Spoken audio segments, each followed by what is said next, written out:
She bailed out, all out, grabbed by, wow, she's fast. Oh my goodness, what a star. Wow, she's fast has won the Temlee. Hello folks and welcome to the Australian Cup Carnival vodcast. I'm your host James Vandermaat and I am absolutely pumped about the next big 3 weeks at the MGRA. I'm only here for week one. I'm heading to Bali for a little bit of a holiday break and a freshen up. They're paying me that well. I could only needed to do the one shift. I'm going to welcome my very, very special guest. I'm going to call him on today's podcast, Corey Smith, to the table. Smithy, how are you, mate? I was going well until I copped that sort of clip, Jim. I'll tell you what, I'm not getting paid for this, so it must have all gone straight into your pocket, so lunch is on you. It's worked out well. I had banana bread for breakfast and a little Coca-Cola, so I'm going beautifully. Mitch Ebeyer, you're looking sharp, my friend, for a man who woke up at 4. Yeah, not feeling too sharp, Jimmy boy, but yeah, up at 4 o'clock at the airport is not really what you want to do, but here is where I want to be, and with you two fellas, we'll dissect a bit of racing. It's good. Yeah, I like it. I've never met a man who wants to tell so many people that he had to get up at 4 a.m, but that's Mitch Ebeyer for you, the great peacock. Smithy, I want to talk a little bit about the change to the racing program for this Australian Cup Carnival, because I was broadcasting at the Meadows last week, about to call a race, and I said the Zoom Top, the Temlee, the Rookie Rebel, they're all on night one, first week of the 3-week carnival. Lure driver Corey Hiscock then comes in and he says, Jimmy, you need to have a look and do some reading. I think were his exact words. I did some reading and I love what I see. I tell you what, I reckon I'll need to get the team out the back to clip that up, because that's the first time you've ever admitted you were wrong doing anything, Jim. But 3-week carnival, I'm excited for it. We obviously changed it this year. Australian Cup has the heats, the semi-finals and the final as well. A 3-week series. We moved the Rookie Rebel to week 3.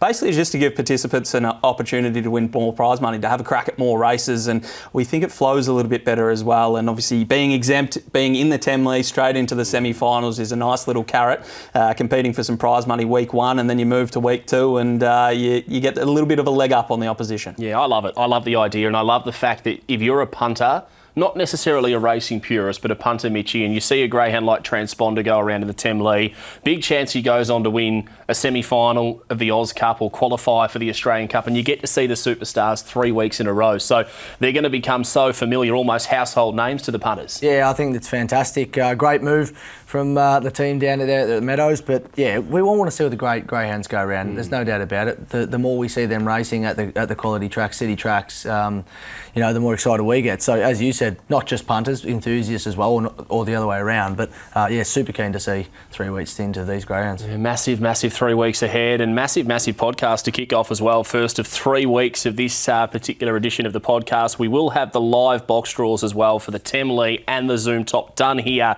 on the Sportsbet set in Melbourne. So looking forward to that. But we're going to kick off by taking a look at the Temlee, and we'll start, before we get to the box draw, boys, just chatting a little bit runner by runner, starting in alphabetical order, and that would mean Alpha Zulu's up first, one of the rising stars of the sport. You say he's a rising star, but he's been around so many big races already. He still feels young. He does, and he still is. Particularly if you look at his starts, he hasn't had that many, but so many of them have been in the big races. He's won some of them, he's performed well in others.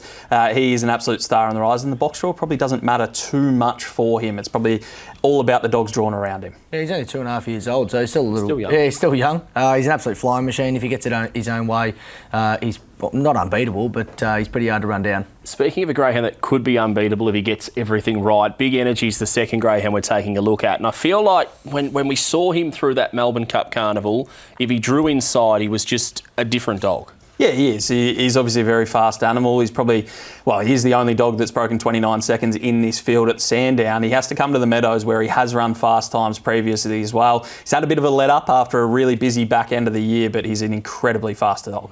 Yeah, I think the Phoenix sort of time when he was absolutely flying, trialled there with 29.61. He's a freak. He can step. He's strong as well. He's going to be a major player. Yeah, what about this greyhound Explicit, the third greyhound we're taking a look at now? This is a young pup, beautifully bred by Bernardo, one of the best sires in the game, by Brugolino, who was an electric chaser herself. He's had 12 starts. He's won 10 of them, nearly won $100,000, and his provincial form is absolutely airborne. He spears the lids. I don't know what else to say. He won the Great Chase. He ticked so many boxes. His name's explicit, so we have to be a little bit careful with Corey and make sure he doesn't drop an F-bomb or something like that, Smithy. No magic from me, but he is magic, this dog. He's electric. He's broken 5 seconds of the first peg. He's a Group 3 winner at the track and distance. He's a very, very fast animal and, in my opinion, the most exciting dog in Australia. I reckon Smithy's regretting getting me on the podcast. Well, if you had heard him talk about the dog the other day, we might not have been able to record it, but absolute freak of a dog, flying at the moment, as is Bernardo as a sire. But 5 flat, he went 29.70 at the Meadows. He's going to be a huge player. And I think younger pups have a little bit of an edge in big races like this. They just don't know what to get themselves into. They just go hell for leather. Sometimes the more experience they get, they can, not shirk it, but they can race in different ways. I think he's got the speed to lead no matter where he draws, so I think he's a huge contender. The next greyhound I idolise now, she's the grandma of greyhound racing, I think you could say. It's sort of, when I see her race, it reminds me of getting out on the tennis court myself and having a bit of a hit. Like, you're sort of in the twilight of your career, I think it's fair to say, but she's a marvel, isn't she? The grandmother of greyhound racing. I'll tell you what, she's a hell of a lot better than you are on the tennis court. She's still flying, this girl. She's a mum, as we all know. She had an extended break. She raced in the Temlee 2 years ago and ran a placing in that race, and she's still going just as well as ever. She'll be vying for that early lead with explicit, I would imagine. Yeah, over 4-year-old, and who would have thought a greyhound of that age could run 29.50 around Wendy Park 3 starts ago? So she's absolutely flying, and she's always in races. She's so good early. And she almost pinched the Melbourne Cup. Like, on the home corner late last year, I thought the grandmother of greyhound racing is going to win a Melbourne Cup. Like, it would have been extraordinary. She gets ran down, but I feel she's almost improved since that Melbourne Cup run. Mapunga Shine up next. He's a Group 1 winner, definitely a young kid on the rise. Yeah, certainly is. The Group 1 Silver Chief winner from about 6 weeks ago. He's a very fast animal. He beat Scalacci the other day at Sandown, was very impressive in doing that, and I think this is a greyhound that has a massive, massive future. Yeah, he does. I think he's probably a bit box draw dependent. I think he has to be down near the fence somewhat. But is that just because do you think he's got a lack of early speed, or what's the reason? No, he's got early speed, but I think his best form has come from inside draws, and he gets on the rail and he goes. Trying to cross a field like this from an outside draw, it's going to be tough. There's so much speed. Idolise, Explicit, just to name a couple, Alpha Zulu. So a lot of them can all run around that 5-second mark. So yeah, if I'm him, I want to be drawing. It's a great insight from Mitchie. What about Morton? One of the fastest greyhounds going around. I think he still holds the fastest run at the Meadows in the last 12 months, or very close to it. He won the Gold Bullion by the skin of his chinny chin chin. Yeah, under race conditions, he was the fastest dog last year, 2023. He's still on the rise. He's still a young pup, and he won the Gold Bullion in unbelievable fashion. I think a few people would have seen Mitch and I carrying on SEN track about the win. It was seriously impressive. Yeah, that day he went 29.55 at the Meadows. He only went 5.07 early, so it's not like he's broke 5 or even gone close to it. So yeah, absolute phenomenal greyhound. He's flying at the moment. He's chasing through a brick wall. He's shown 2 sides to his game. Comes off the speed or he can lead.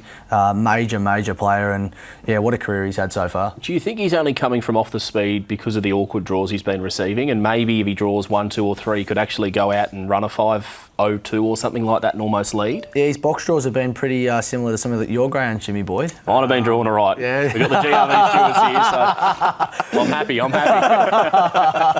But yeah, you're right. Look, his last 4 starts, he's had boxes 4 and 5, and a lot of those starts he's had speed inside. So they probably hold him off the rail where he wants to be. But on his day, he can lead. But I like seeing a greyhound that either can lead or come off the speed and still run dogs down. So some can just throw the towel in pretty easy. What about Scalacci, the greyhound who, if you take out the Phoenix, pluck that from his form, not certain he'd be in the race, but his form to get him to the Phoenix was outstanding. His run in the Phoenix was outstanding. What do you make of this boy, Scalacci? He's $1 million earner, pizza shop owner. There's so many good stories behind him, and I feel that Talgi might just know how to peak this greyhound at the right time. Yeah, well, one thing that Scalacci hasn't had in his career to date is probably consistency. Leading up to a Top Gun, he was in really good form over in Adelaide. Came back, he's a very fast animal, as we know. Looked like maybe Ladbrokes made the wrong decision picking him so early in the Phoenix, but then he comes out and wins it. So they made the correct call. Very fast dog, all about the first 20 metres for me. Scalacci needs to put himself in the race, and he can break him up down the back if you can get out and highball up near the lead. Yeah, the interesting thing I found with him, just looking at his recent form, his weight, he'd increased in weight by 0.5 kilo, and I reckon it's pulled him back a little bit early. When he was flying, especially Angle Park, he was 32.7. Then when he won the Phoenix, he was around 33.2. He got up to 33.8. So I wonder whether there was something off about him. He hasn't been pinging the lids. I reckon he's starting to come back into some shape, and the last one was pretty good. So, he loves the Meadows. You know what I reckon, Mitchie? What's that? He won the Phoenix, $1 million race. He's owned by a pizza shop owner. You reckon I reckon he's a couple been of tucking pizzas? into margaritas. Do you reckon? I reckon You and I would know, Jim. probably a couple of yeah. Scalacci's by now. I reckon they've probably named one after him. Quite possibly. I think there will be a pizza named after him, no doubt about that. Transponder's the lucky last runner making it through to the Temlee, and wow, he holds the key, doesn't he? Because he does, as you said earlier in the coverage, he likes to shift up the track a little bit. So where he draws is not just important for him, it's important for the other 7 runners trying to win the Temlee. Yeah, I think if you went through the field and spoke to all the trainers, none of them would want to be drawn to his direct outside. But he doesn't push off incredibly hard. It's just a lot harder than some of the greyhounds that you've seen as absolute top liners in recent years. So he's got that little quirk about him, but he can nail the start. He can run home strong. He's a top quality greyhound, as evidenced by the Adelaide Cup and the Top Gun wins. Yeah, that match race where he beat Aussie Rocks 29.55, 5.07 early, the exact same time Morton ran when he went 29.55. So, Dog's an absolute flying machine. Who would have thought he would have won? I think it was the Top Gun he Top Gun, Adelaide Cup. Yeah, just go straight to the front. He's got early speed. I think a lot of people pigeonhole him to being a wide 6, 7, 8 dog, but he's shown he can do it if he steps off. He won the Adelaide Cup from box number 1, so he can do it from anywhere. He's a freaky animal, and I think Jason Thompson knows how good he is, and I reckon he's starting to prove a few others that he's probably one of the top couple in the kennel. Yeah, well, he's around the $500,000 in prize money. You don't get there unless you're a really fast greyhound, and he's now a 3-time Group 1 winner for memory. So he's a superstar transponder. 67k. There you go, nearly $500,000. He wins the Temlee and he's well over $500,000. That's the plan for a transponder. I always say, boys, you can tell the quality of a race by the strength of its reserves. I knew this was coming. Tim Zoo, Hector Fawley, that's a bloody good lot of reserves. He's only saying this because he had a very fast dog be the reserve up at Richmond recently. Who was the wise didn't quite get a run. Who was the old bloke who told you that quote from up at Richmond? Someone had to tell you. I think it was Gandhi or something. Sage advice. If you go back through my old GRV extra work, and I'm talking, when I used to work with Ali Wicks and we were doing previews for GRV. Is that when you had the fringe? That there was hair going everywhere, and you couldn't see out ears? No, you're a smart. Anyway, I used to always say that, and it is such a good way. Like, I know you're taking the piss out of me, but it is such a good way. If you have a look and you say, well, Hector Fawley's not good enough to be in the race, nor is Tim Zoo. Yeah. They're 2 of the best dogs in the country. So I think that speaks volumes on a serious note about how good this field is. Oh, 100%. If either of them get a run in the field, then you're probably going to be having them nice and short in the market, depending where they draw. So I was campaigning halfway through the panel meeting for 2 Temlees this year because the quality and the depth of the race. Which is fantastic for ground racing, isn't it? Like, as you said, the reserves, yes, it's a funny comment coming out of your mouth, but it's accurate. When you look at these dogs and you think, geez, they're stiff to miss out, and how often do we say it? That you'll have people say, oh, they should have been instead of this greyhound, and you'll have arguments till the cows come home. But the field is so strong. Hector Fawley, Tim Zoo, geez, any of them come in, they're going to be up to their eyeballs. Well, it's one thing we love about these types of races, the invitation type races, the Top Gun where we've got a panel, the Temlee where you've got the team at the Meadows deciding the field. There's always going to be people who are disappointed, but I love it. I love the idea, and it's time now to get to the box draw. This is so very important. We all said transponder could just about be the key. We're going to find out exactly where he draws here on the Australian Cup Carnival vodcast. Now, I'd like to welcome from GRV, the stewarding team. We've got Alex Kitching here today to run the box draw, and we've got the banjo system. So it's as simple as shaking the banjo, the numbers fall into place. Where the number is corresponds with the colour, and that's the run or the box that they'll be starting from in the Temlee. We've got firstly the Temlee, then the Zoom top. So we'll get this underway. Alex can give the banjo a little bit of a shake, and I always like to say to the stewarding department, you can smile, Alex. It's all good, mate. Take it away, Smithy. It's a tough gig. This you've got to be nice and important, nice and straight down the line. But this is going to be a ripper. All right, we start off, Smithy. So with Scalacci, box 3. Scalacci goes into box number 3. I reckon Jihad told you to be happy with that. He likes the odd draws. That's exactly right. And down near the fence as well, where he wants to be. Next is Transponder, box 2. Oh, okay. Maybe we went a little bit early. Yeah. Transponder from box 2 might use a bit of the track. Scalacci's going to have to nail it now. Jason Thompson will be stoked with that. And next is Mapunga Shine, box 1. Well, there we go. You discussed before, Mitch, that Mapunga Shine, you reckon, drawn down the inside, transponder pushing off. Plenty of room for the Silver Chief winner. Next is Idolise, box 7. Idolise will be carting across from box number 7 with plenty of early speed. Box 8's interesting now. Get the card across with her, yeah. Next is Big Energy, box 5. Another rough draw for Big Energy in a big one. Next is Morton, box 4. And speaking of rough draws in big ones, Morton seems to keep drawing them as So well. he's gone 5-4-4-5-4. They could just paint the dog either blue or yellow. Go for sports bet, rug out the back. Next is Explicit, box 6. Oh, pace. Okay, lots of pace out on the outside with Idolise and Explicit drawn. I just wrote his alongside each name other. down. Instead of writing Explicit, I just wrote Pace. That's how quick early he is. This is interesting here. And finally, Alpha Zulu, box 8. There is a lot of speed drawn out wide there. We've got Mapunga Shine in 1, Transponder 2, Scalacci 3, Morton 4, Big Energy 5, Explicit 6, Idolise 7 and Alpha Zulu 8. That is a huge amount of speed to be drawn out wide, boys. I tell you what, you look at that and you just realise how good this Temlee field is. When you put all the names together, pop them in a box draw, phenomenal lineup. I think the winner from the box draw, not necessarily the race, Mitchie, could be number 1, Mapunga Shine. Wide runner, Transponder in 2.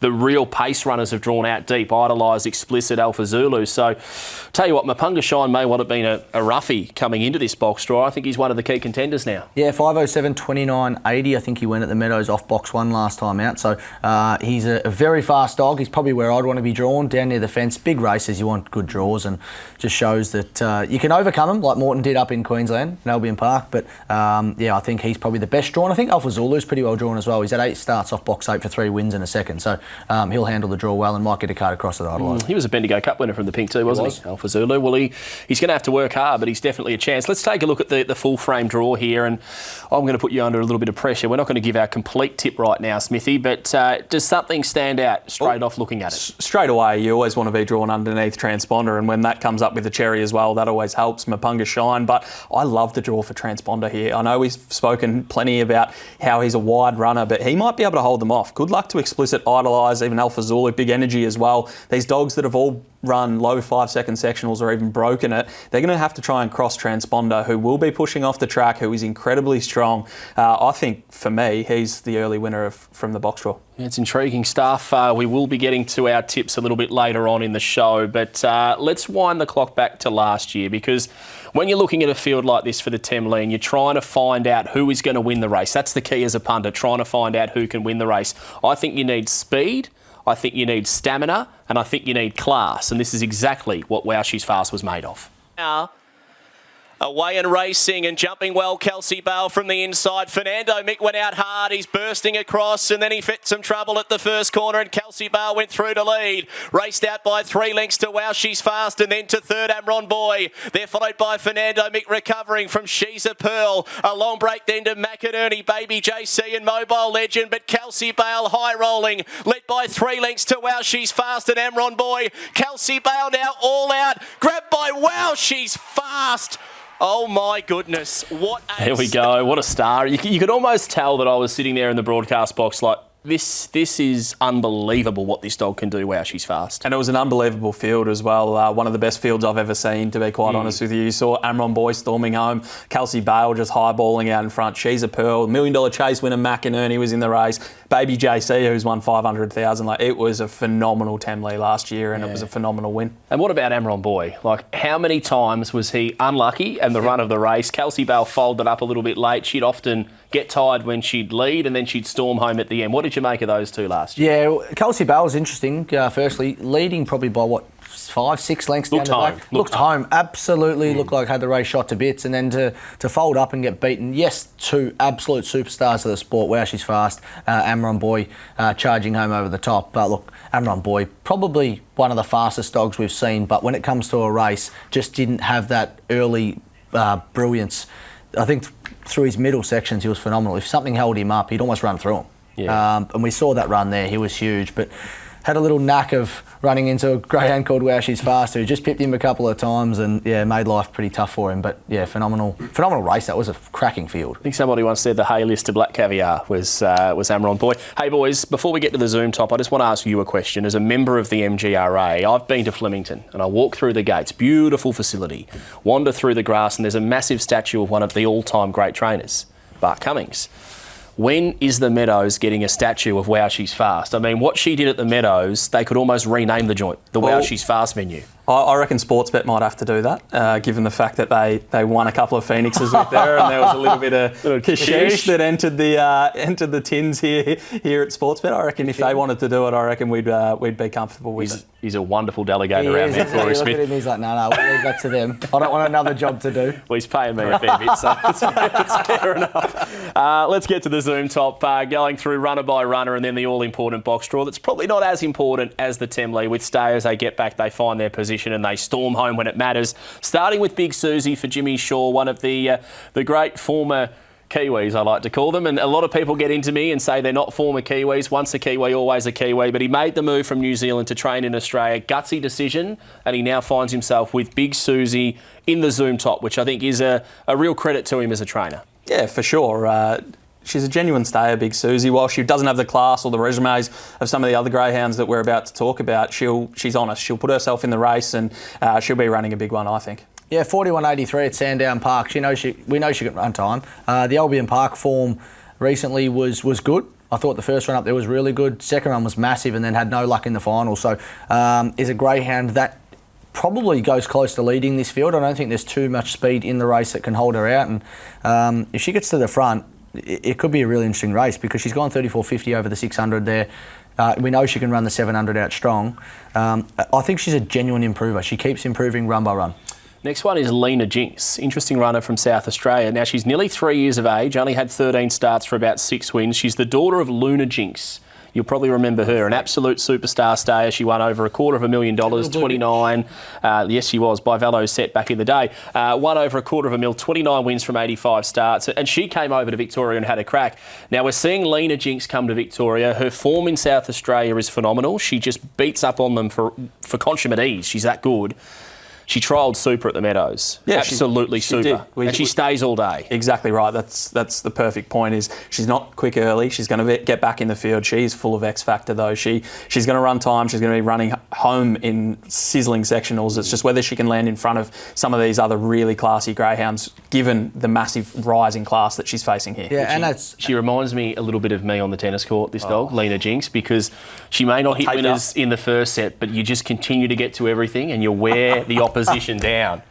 That's Lena Jinx. I'll tell you what, you've really tried to mount a case for yourself there. I don't know. I'm actually real slow. Yeah, I don't know if you're in this class, but really come on as a greyhound. Early on in the career, just okay, but the last 6 starts, 5 wins in there, and the trials at the Meadows have been phenomenal. I don't know if those have come out that a lot of people know what she's public knowledge, I think. Public trials, but absolutely flying at the moment. And same thing, young greyhound, 13 starts into their career, only improving, doesn't know any other way, and just absolutely goes and finds a rail, and absolutely. I'm excited to see her go. Yeah, I'm excited to see what she does as well, and I think she'll have a pal out the back of the field, and that pal will be Maureen Susie. They both are such similar stayers, Smithy. They get back and they charge home. Yeah, the difference is obviously Maureen Susie's been there, done that. She's a Group 1 winner. She's participated in plenty of big finals, and I would never discount her. We saw earlier the Wow She's Fast run. We'll be having a look at the run of the Zoom top later on, and stagger out Lee beat her last year. She's ran in this race. She's ran well. She gets back. She storms home. She'll be 4-year-old in May.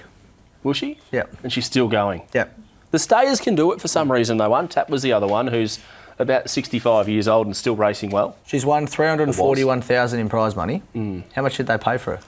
500, something like that. $2,200 after about 12 starts. Yeah, it's extraordinary. 56 starts, 17 wins, and $341K in the pocket. Fair to say, a very good buy. What about Palawa King? If you like having a punt and you like going for a little bit of a ride like you're at a theme park, back Palawa King. Yep. Exactly right. You don't know what he's going to do.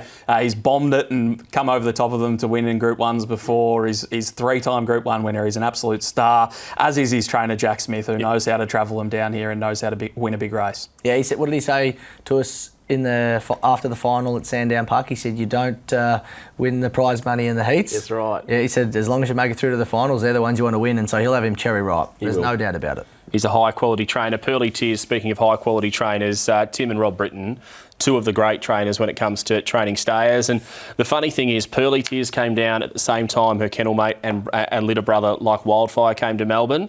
Pearly Tears would have been the second stringer. Like Wildfire's not going so well, and Pearly Tears has taken that next step. I don't think there's too many staying races at the Meadows or in Victoria in general where you don't have one of these Tears dogs in it. And Pearly Tears is a little bit different to her close relation. She gets out and she can put herself in a nice position, but she's going to be hard to beat. Yeah, she's been in good form as well. Albion Park form was handy, and I thought the run at the Meadows 3 starts ago, although she went 43.10, was massive, absolutely huge. And I think a big advantage for her is drawing down near the fence. Has to draw down near the fence, has early speed, and any dog with a Briton next to it, you know, is going to be strong to the line. Next greyhound is a real favourite of Mitchie's, and I think we can give him a little bit of a pat on the back because I'm sure on SEN track he gave this greyhound a really big push a long time ago, and it's Valpolicella. I love the name more than anything, and she's developed into such a high-quality staylet. There's nothing better than a race caller getting, it's Valpolicella flying home, Smithy! How good is it, though? It's a ripper name. Oh, I'm glad you're going to Bali next week, Jim. But Valpolicella, she is an absolute star. She's going to get back in the field. She's going to be storming home. We saw her win the Gold Cup last week, and she went to the inside. She had been going round dogs, but she's showing that she's getting better with racing. She's getting smarter, and she's getting better. Yeah, it's I'm actually looking at the definition here now. It's a zone in Italy, Valpolicella, and it's a wine region. But first start. Her first start in the career, I said this thing will be running 700 on its ear. She just stormed home, and to my frustration, I reckon I tipped her to people for the next 6 starts, and she kept dropping out last and screaming home. Finally, up over 700, and look what she's done. She's absolutely flying, and good to see her return to some form last week. And yeah, she's going to be real competitive here. It's nice when you get one right early and you say this is going to be a Group 1 stayer. On the Green Light On podcast, I said Serena Bale's going to be a Group 1 stayer.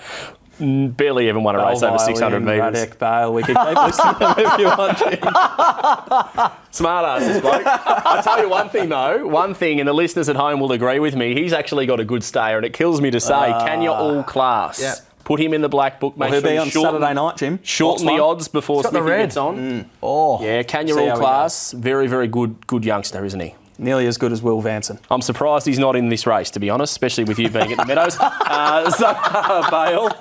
What do we make of Zohar Bale? A bit of a conflict of interest there, isn't there? We might have to remove Smithy from his position. But what do you make of Zohar Bale, another greyhound who's going to fly home at the end? Yeah, she is. He is. He's only the size of a 28 kilos, 27 and a half, 28 kilos. But been in some decent form. Got rolled the other day at Bendigo, but great resume, 225,000, 24 wins from 62 starts. Has had some super impressive runs. The Meadows, I think, debut was enormous, over 700. We kind of expected him to be the absolute boom stayer going around. Probably didn't reach those sort of heights, but if he can find a position early and not get too far back, will always be in races.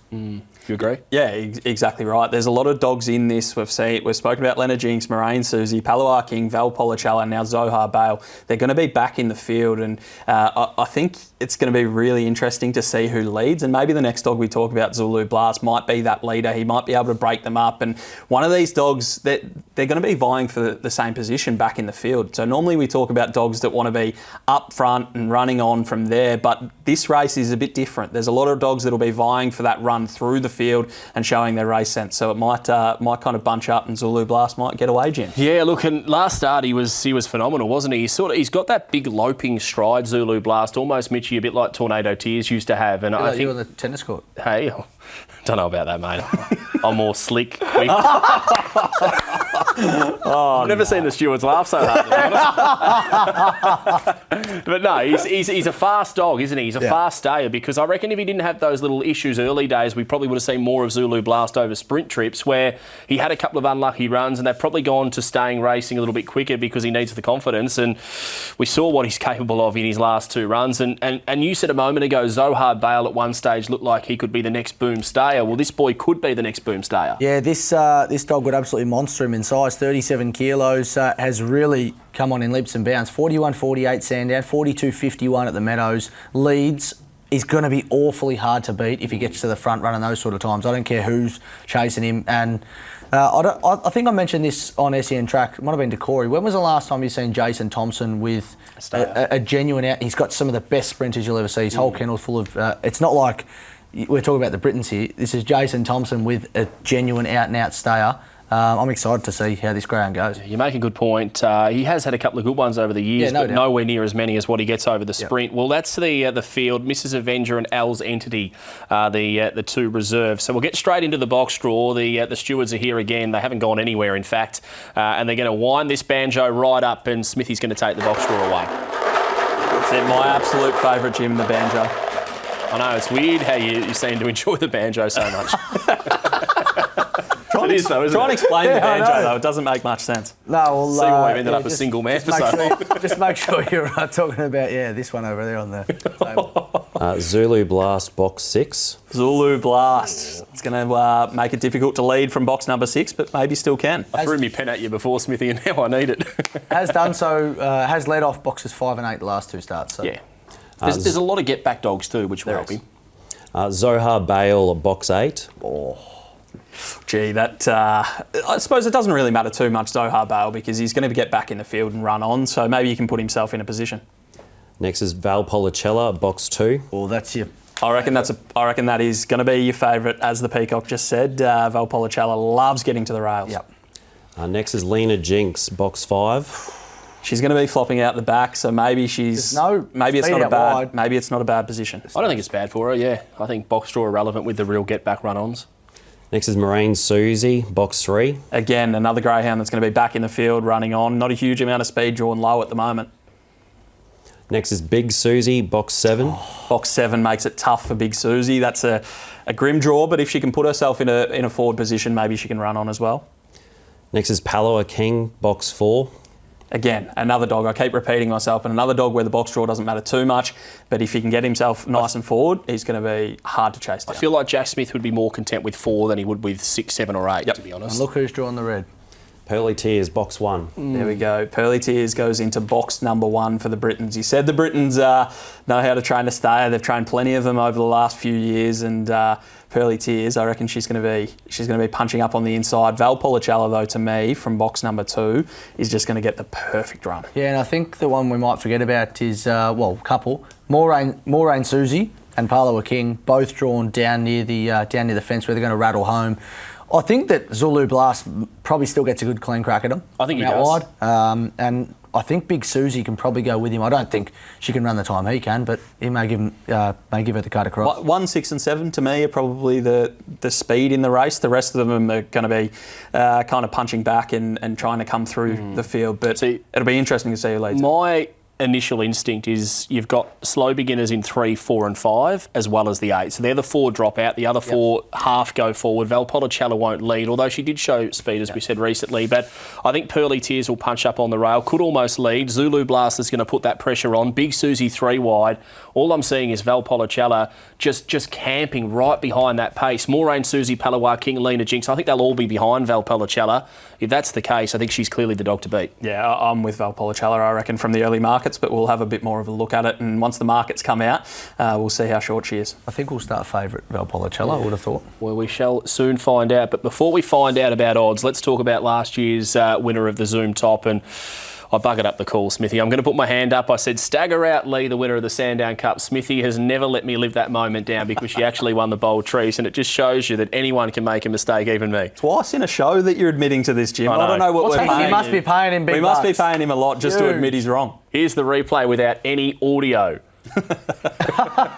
Away and racing, Corborn Magic away okay. Corder went out fast from the middle. He's going to come across and take the lead over Stagger Out Lee, whose leader's back early. A length and a half away to Corborn Magic, then Mapunga Ruby. They're by 3 then to Ariane Bale. 3 lengths Moraine Susie, Ritza Piper and Zarbel letting it all unfold. Under a lap to go and Corder the leader. Goes to the city side, leading by 4 lengths to Corborn Magic, getting past Stagger Out Lee. And they're 3 lengths then to Mapunga Ruby. Well back Ariane Bale, and then Moraine Maureen Susie. It's Core to the leader. Corborn Magic a length away. And now look at Stagger Out Lee, the Sandown Cup champs, just let loose turning. Stagger Out Lee stormed up, hit the lead, sold away. Stagger Out Lee won the Zoom top by 2. Maureen Susie.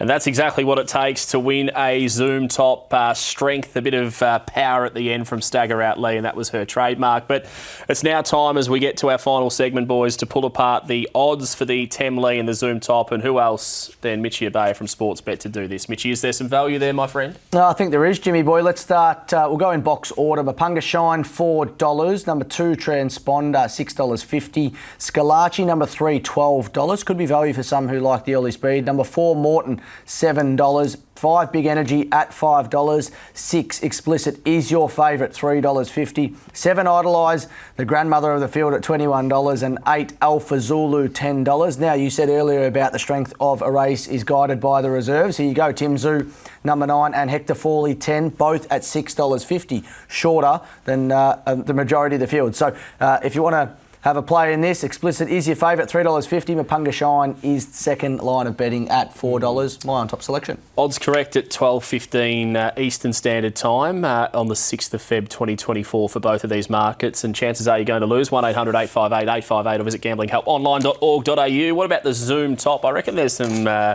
value about an Italian party in this one. Yeah, I reckon you're right, and I reckon Corey will be trying to stop off on the way and get a bit of coin on this one here. But let's start Pearly Tears, number 1, $4.20. Number 2, Valpolicella. That's how you spell it there, Jimmy boy. $5. Number 3, Maureen Susie, $8. 4, Palawa King, $4.80. 5, Lena Jinx, seems a crazy price at $15. 6, Zulu Blast at $4.50. 7, Big Susie, $26. And 8, Zohar Bale at $6. Number 9, Mrs. Avenger, the first reserve, $15. And Al's Entity, the 10 at 18s. But Valpolicella, $5. And I think Lena Jinx is the other one that seems overs at 15s for me. So your favourite is the 6, I believe. Well, let's cut to the chase. It's time to get our bets on with the Punters Punting Club. Punters Punting Club. Gee. Is that you on a dog? Are you sitting on a dog there? I'm not sure how that stinger got a run in this show, but a bit of copyright going on there, Smithy. Let's be serious, Jim. You said the only way I will come is if the Punters Punting Club stinger survives. And it was part of your contract. And what are you getting at? Saying that I'm too heavy to ride a dog? Were you actually sitting on a dog there? It's a 'Cause I'll cartoon. tell you what, that dog would want to have a bloody strong back. Cartoons. I'm so glad I'm not coming back, to be honest. Let's get into selection, starting with the Temlee boys. I'll kick it off. I'm going to go with the pace of Explicit, drawn box number 6. I think can bounce to the front, can control the race. And it's an interesting race. I think Mapunga Shine's the best drawn, but I just think the more I look at this, pace from 6 and 7, if Explicit leads, Idolise works across to second placing, I'd be more than content being on Explicit leading with Idolise sitting second. Well, you're going from Thompson and Tullio. I'm going to Thompson and Tullio, but a little bit different. I'm with Transponder. I think he's really well drawn, to be honest, Transponder. We saw him win from box number 3 in a Top Gun. He's won from box number 1 in an Adelaide Cup. He's a very, very classy individual, and if the speed outside of him can't get across, then I reckon it'll be all she wrote. I'm with the 1 here, Mapunga Shine. So 3 different selections from all of us, and look, I think drawn well off box 1, massive advantage in this sort of race, knows the greyhound can go 5 flat or thereabouts to the first turn. Aid of having 2 Transponder drawn next to him, I think he's going to get a lovely run to that turn. Maybe not be nice to find a length or 2 in the run home, but if you run 29.70 in a race like this, I think that'll be all you need to win it. So happy to be with the 1 Mapunga Shine. Well, there you go, the Temlee, 3 different selections from 3 tipping gurus. You wouldn't have expected that, would you? Hey, let's talk about the Zoom top. Valpolicella, I've got a feeling, I've just done a little bit more research, a 19,000 acre area of cool climate region for growing grapes in Italy is Valpolicella. And I was saying earlier, I think we all need to tip this greyhound so we can have a party in Valpolicella if she wins. I reckon you'd thrive over there. You reckon? In a cool climate? Yeah, I reckon. Well, I might lose some weight. Is that what you're getting at? No, not at all. He's been going on with this shot. I think you're just getting a bit offended over nothing. I am. I'm clutching at straws, aren't I? You said you're going good on the tennis court. You probably go well in the wine regions as well. No, that's it. Val Policella for me, boys. I think she's drawn perfectly, and I'm getting a little bit of an inkling you'll both agree. It's a party pup, as we call it, over on SEN track. I'm really keen Val Policella. I think she'll follow through the one. There'll be a bit of speed out wide. There'll be plenty of greyhounds that are kind of getting back and running on. But Val Policella for me is the dog in form. She's an absolute star. Yeah, I think that she can sit probably second or third on that first turn and be pretty hard to run down. So, yeah, absolutely flying. I think Lena Jinx is probably the one at value that I'd probably look at having a little nibble at if I'm backing Val Policella as well. For those who are watching this via the vodcast, can we just get that frame up again with the price of Val Policella? Because I just saw Corey Smith midway through our break. It almost looked as if he was tucking into a rump steak when he saw the price of Val Policella. It's $5, Smithy. Are you hungry? No, I'm not. You're not? No, I'm very hungry. I haven't eaten today, Jim. But I think Val Policella, you've had your banana bread and the Coke. City for your bistro, we're heading straight I think, in my head, Val Policella is significant overs at $5. I would have thought she'd be closer to $3 and might start closer to $3 on start time. But I'm not a trader, and I just have an opinion, though. And Val Policella is overs. That's my opinion. Our mate Shagger's got no idea, or? No, I love Shagger. Good on you, Smithy. Good fun having you on board as always, and you too, Mitchie. Well done. Loved it. Thanks, boys. Anything else to add, Smithy, seeing as you're the boss of the show? No. Enjoy Bali, mate. Enjoy Bali. Good riddance is all I'm saying, because old mate over here is going to get the arse, and we'll bring someone new in next week. Won't be near as good next week, punters, but thanks for joining us tonight. First of 3 big editions coming out. Don't forget the racing. Saturday, Feb 10 for week 1, Feb 17 for week 2, and it culminates with Saturday, February 24 at the Meadows for week 3. The Oz Cup Consolation, the Fair to Bale Final, the Rookie Rebel Country Championship, and the Vic Breeders. That's going to be my favourite night. But up first, the Temlee and the Zoom top. Have some fun and back some winners, but gamble responsibly.